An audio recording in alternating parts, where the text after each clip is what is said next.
Well, good day, YouTube, and welcome to another episode of the Albino Rhino beer review. Today of the Rhino, we're looking at a beer. Today's beer is right up here. It's from Valley Brewing, and Valley Brewing is in Drumheller, Alberta. Now, at the job I work, there's three of us with the same job title, and one of them had a vacation, and part of that vacation was unfortunately going to bury a family member. It was a funeral, and they were in Drumheller for it. And they sent me a text message, and they're like, "Hey, have you had any beers from Valley Brewing in Drumheller?" And I'm like, "I've had two. I've had this one and this one that I bought at Urban Cellars." And he's like, "Okay, well, if they're open, would you like me to grab you something?" I'm like, "Man, I can't say no to travel beer. I love that you're even thinking of me, especially in the time you're at there. Thank you very much." And he's like, yeah. I'm going to go tomorrow and see if they're open. I'll grab you something. So he went and he grabbed this for me. So thank you very much, Joel. Greatly appreciated. Valley Brewing Company, Swindler, Hop Tandem series. So I really like the idea of this series. I do. And we'll continue on some stories about him in 1 second here. But I really like the idea of this. Okay, so a lot of breweries do a one hop series. You know, it'll be like whatever they call it. They all call their series something else, but it'll be like, this one's Idaho 7, this one's Sriracha Yace, this one's Citra, this one's Simcoe, this one's Centennial. Alexander Keith's was even doing one at one point, and they were using a lot of more of the old school hops, but their malt profile, their base beer profile was so dulled down that you really got to see some of those hops shine. And I never thought I'd say that about an Alexander Keith's product, but it did work for some of the ones they were using. So this one is the same type of idea. It's the same base malt profile for each beer, and then they use two different hops in it. So when you're using two different hops, the amount of flavors you can come out with are immense, because one hop can usually give you like 6 or 7 different flavors depending on what time you put it in the boil, how much of it you put in each part of the boil, whether you're using pellets, full hops, whatever you're doing, right? Extracts. Everything changes the flavors that you can get, and that really excites me about a hop and these one hop sessions here. It really excites me about it because of that stuff. This is my for International Pirate Day. Yeah. So I get really excited about that stuff. And so this idea was great to me. Now, he went in and he's like, yeah, they had like 14 different beers to choose from, and they sold them in 4-packs. And I'm like, I'll get Chad a 4-pack. I'm like, oh, awesome. He goes, but they did the one thing you say you hate about this region. I go, what's that? He goes, they didn't sell it in singles. They didn't allow you to make a mixed pack. It was, you had to buy their 4-pack. There was no pick-a-packs or anything like that. And I'm like, yeah, that pissed me off. He goes, yeah, and I had a conversation with the guy there about it, and he's like, yeah, this is just how we do it. And I was talking about you and your thoughts on it, and yeah, this is still how we do it. And I'm sitting there going, but if you have 16 styles of beer, how are you selling them in enough time if you're forcing a 4-pack sale each time? You're only going to move a couple different flavors at one point. And I mean, the best way to move a subpar beer, or a beer whose style you weren't sure if you could sell, or an experimental beer or anything like that, is in a mixed pack, allowing somebody to just try it. The best way to make things work. So that stuff pissed me off. Then I get this, and again, okay, we're at 6.8% alcohol, so fairly high, and it's a West Coast IPA. So they're doing them all as West Coast IPAs.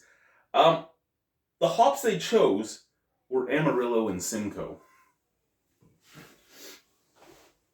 I know Drumheller is not Calgary. I know Drumheller is not Edmonton.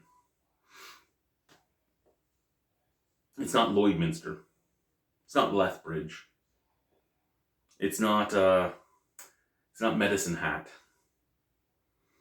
I get it's none of those places. But Simcoe and Amarillo have been in so many beers. You don't need to use those two together in this beer. You're doing a tandem. If you're going to do that, if you were going to use Simcoe or Amarillo, okay, use Simcoe or Amarillo, and then use one of the more new hops or the lesser used hops like whole melon or I don't know, excuse me. It's fairly well known, but it's not well known at the same time. Something like Nelson Sauvin, or maybe Medusa, or Belma, or Graveyard, or the list is immense of hops you could use. Fucking, I'm so saddened by the hop choice here. I'm so saddened by the hop choice, and I'm saddened by the fact that I had to get a 4-pack of this. I'm saddened by the fact that well, at the same time, getting a 4-pack of this was good because I had a few beer mails going out, and I'm like, I can send a can to these 2 different people. So, 1 can is going to Niagara Falls, 1 can is going to Hamilton, and this can's going down my gullet. Now, I did try this. This was one of the beers I drank on my live broadcast Saturday. And during that broadcast, I ranted about this beer. And it was about the same type of things I'm talking to you right here about. But I kind of lost some of the agitation in my voice. I lost some of the power in my rant. But again, with the amount of different hops that are out there, I'm disdained by the fact that they chose these ones. Here's what she looks like in the glass. A little bit of a bronzy color, slightly off-white head, nice snap, crackle, pop. Let's see. Let's see if I'm gonna look the beer up.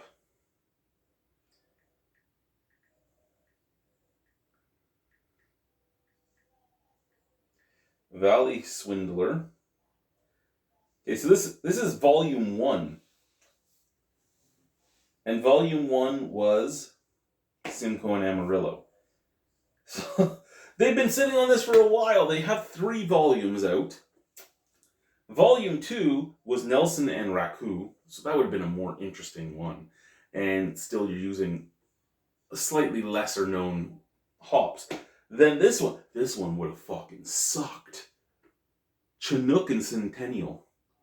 Chinook and Centennial. Oh.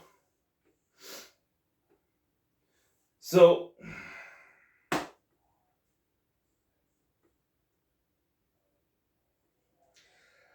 they say on here that this is a balanced bitterness with pungent citrus and lingering pine wood earthy notes with just enough biscuit malt sweetness. I would argue that with the hops you've put in here, I'll get a little bit of lemon, a little bit of grapefruit, and some cat piss. That's what I would expect out of it. Now, if you smell it from the can, you get really pungent floral and lemon scents. And because it's floral and lemon, it almost tends itself to be a lemon balm type of scent. Out of the glass, pretty much the same. Very bitter smelling. I don't know why you would want to make a tandem series with some, like, volume 2 is more, this is the thing, right? There's so many hop variants out there, and you're in Alberta. It's not like in Alberta no one's done this before. So people have done enough one-hop beered Amarillos. People have done enough one-hop beer Simcoes. Hell, I believe Simcoe may have even been one of the Alexander Keith's one-hop beers. Actually, I should try and see if we can find that while we're talking here, because that would be an interesting thing to do, right? What would you think? I don't know. I try not to think. But let's say we're looking for the Alexander Keith's one hop series. And I do believe they may have even done a Simcoe one.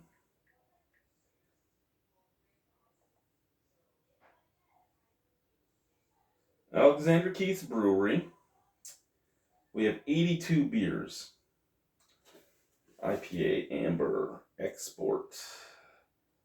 Coffee and Cacao Stout. Ooh, that sounds like a nice one. Premium White, Original Cider, Schooner, Light, Halifax Haze, Cornerstone, Edinburgh Pale Ale. No, none of these are what we're looking for. Alexander Keith's Dark. I forgot some of these existed. Sorry guys. This is something. Alexander Keith's Tartan. They made a raspberry goza. Interesting. Harvest. It's only 82 beers. I should be able to find these. Come on now.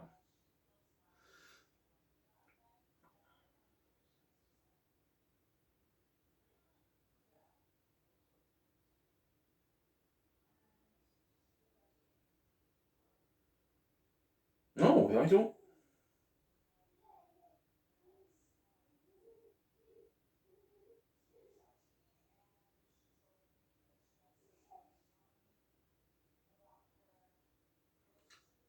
Huh.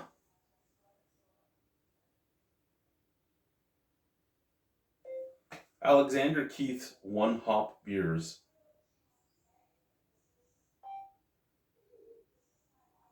This is intriguing here.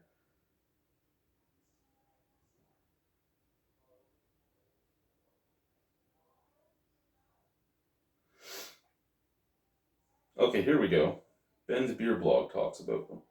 What do we have? We have Cascade, Howler Tower. Oh, did they stop at those two? I thought they did more than that. Whatever. You know what? We're it doesn't matter. But like Howler Tower was not one you would expect, and they did it and it worked really well. Cascade, it was okay.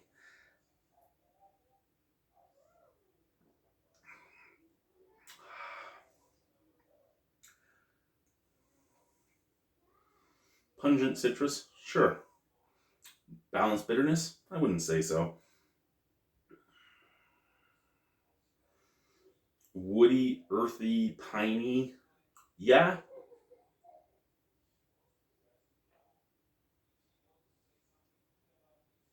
It's almost 7% alcohol. It doesn't have an alcohol burn. I think I'm just sad at the choices they made. It's like once you break up with somebody and you look back on your relationship and you're like, that was a stupid choice. I'm looking. They should sit there and look in the mirror at some of the two of the three variants as combos and go, you know what? Probably wasn't a great idea. Oh, excuse me. The fact that this is volume 1 and I can still get it tells me it probably wasn't a good idea.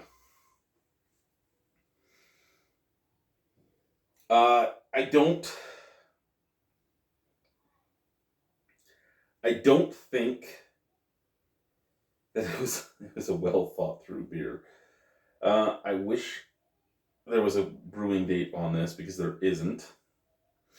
Trying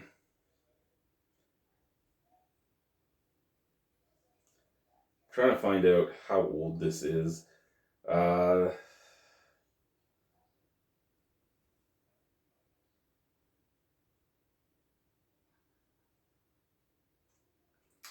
So I'm just quickly scrolling.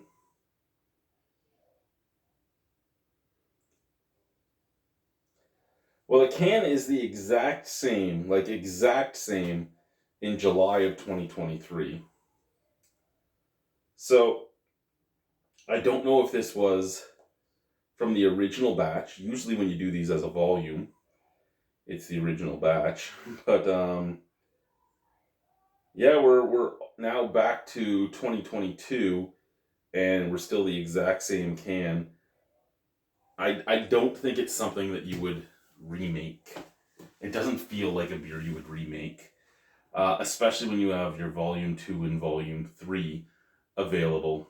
And I looked at them, and one was last tapped in 2023, and the other one was last tapped in 2023. So I almost feel like this is probably going close to 2 years old. But again, there's no way to know because there's no canning date. And I've taken way too long talking about this. Oh, wait, is that a canning date right there?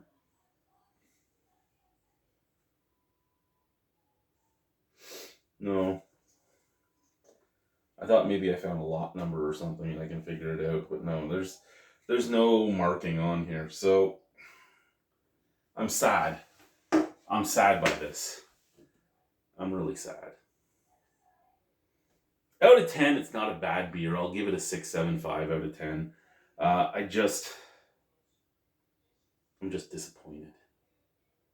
It's not you. It's me. Bye, guys.